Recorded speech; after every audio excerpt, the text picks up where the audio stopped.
खुलुमबाय गोजोन फुंबिलिनि गासैबो बड'लेण्ड बुब्लिनि अनसायगिरिफोरखौ बरायग्रोबाय। दिनै 26 जानुवारि समबारनि फान्जामुथिखौ फरायथिनो लादों आं उदांस्रि मुसाहारिया। फान्जामुथिनि गिबियाव दं मेष राशि। नोंथाङा माबाफोर आनजाद होयोब्ला उथ्रिनो हागोन मोजां सान। बृष राशि। नोंथांनि देहायाव सानाय सुनाय सोमजिनो हागौ, सावस्रिखौ जोबोरैनो लोरबां मोनगोन। मिथुन राशि। साननाय हनायफोरा जाफुंसार जागोन, साना गाहामैनो बारलांगोन।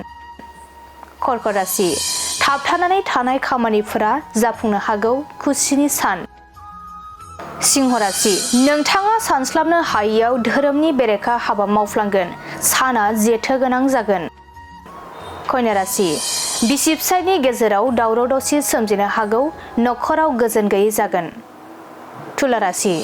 गोजौ सोलोंथाइ लानायाव गुबुना थुलुंगा होगोन, गोजौ फारसे दावगालांगोन। वृश्चिक राशि। मावनांगौ बिबाना बांलांगोन, दसे समबो जिरायथेरनो मोननाय नङा। धनु राशि। गाज्रि हाबा मावफ्लांनो हागौ, साजा मोननो गोसोआव गिखांनाय फैगोन। मकर राशि। जायगा दाबसेयाव थाथेरनो गोसो जानाय नङा, उसुखुथु मोनबाय थागोन। कुम्भ राशि। थांखि जाफुंसारनायाव बिनानावनि खुसि फैगोन, गोजोननि सान जागोन। मीन राशि। माबाफोर फालांगि मावोब्ला खहा जानो हागौ, खामानियाव सांग्रां जानांगोन।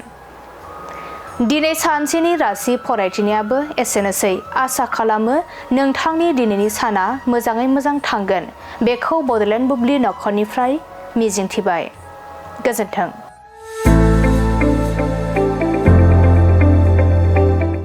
गोजोनथाव खौरां। क'क्राझार सहरनि साखाथियाव थानाय तितागुरि मानास पाब्लिक स्कुला लानानै फैदों गोजोनथाव खौरां।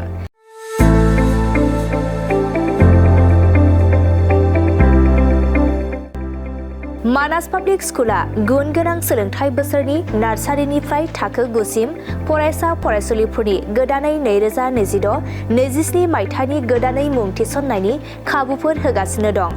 गुन गोनां सोलोंथाइ होनायजों लोगोसे तितागुरि मानास पाब्लिक स्कुलाव basic computer education, English speaking environment आरो मोजां सोलोंथाइ गोनां फोरोंगिरिफोर दं। फरायसा फरायसुलिफोरनि थाखाय सोलोंथाइ लानायजों गोबां मोजां खाबुफोर दं, जेरै यगानि खाबु आरो हिन्जावसा आरो हौवासाफोरनि थानायनि थाखाय सेपारेट हस्टेलनिबो खाबुफोर दं। नोंथाङा आबुङै मिथिबावनो थाखाय थोंजोङै नैबे 600083238600048962 आरो 9101008849 जानबुं नम्बराव खौरां लाहरनो हागोन।